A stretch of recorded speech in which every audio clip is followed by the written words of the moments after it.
mentioned what's the plan? Are there going to be more CBSA guards at the border? What are you going to do about increasing strength there? As Melanie said, it's quite intentional on the part of the Prime Minister. First of all, that Dominic LeBlanc is the deputy chair of this committee. That's really a sign of how important this issue is for Canada and for the Canada-US relationship today. It's also entirely intentional that Minister Miller is a member of the committee. We have a plan. Donald Trump has said he doesn't like you very much. Donald Trump has said that he doesn't like you very much in the past. What makes you the best person to lead the Canadian government's efforts here? I think that President Trump will obviously speak for himself, and I would never put words in his mouth. But in my experience, President Trump respects strength, and he respects people and countries who are strong and clear in defending their countries, in defending their national interest. That's what I've always done, and that's what I will continue to do. What message do you draw from the U.S. becoming the latest advanced economy to vote out its incumbent government, and what lessons do your government take from Democrats running on a progressive message but losing ground with nearly every voter cohort in the U.S., with people more focused on the economy and cost of living?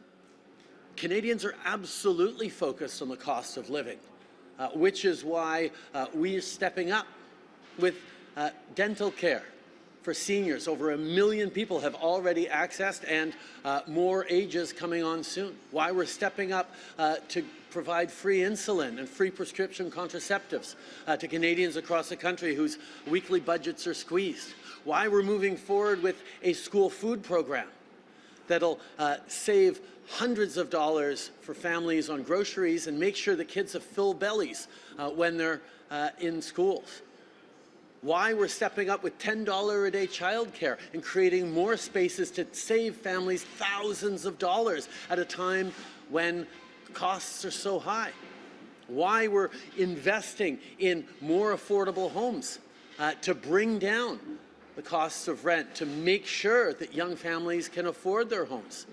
These are the things that Canadians need at a time when we're squeezed, and all those things I just listed, Pierre Poilievre stands against. He did everything he could to block dental care.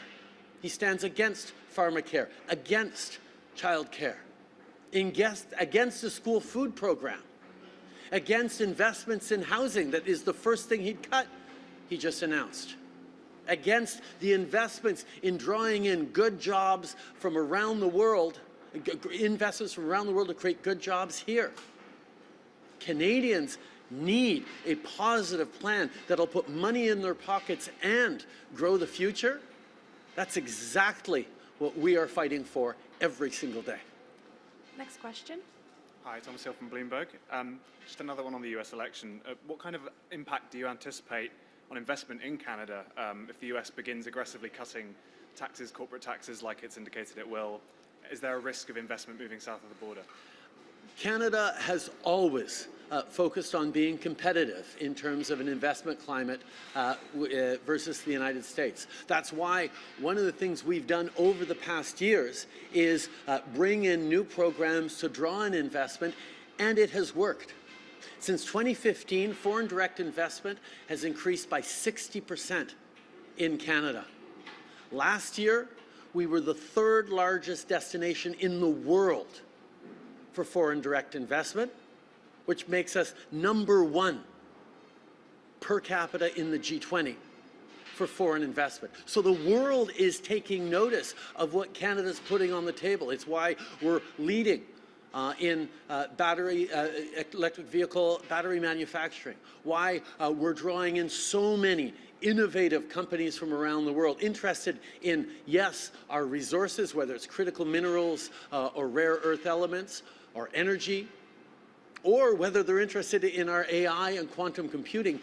Countries and companies around the world are trying to catch up with what Canada's doing because we've been investing in it. So I look forward to seeing a more competitive North America. I look forward to working with Donald Trump, as we did years ago, to make sure that when the Canadian middle class succeeds, the American middle class succeeds, we all succeed on both sides of the border.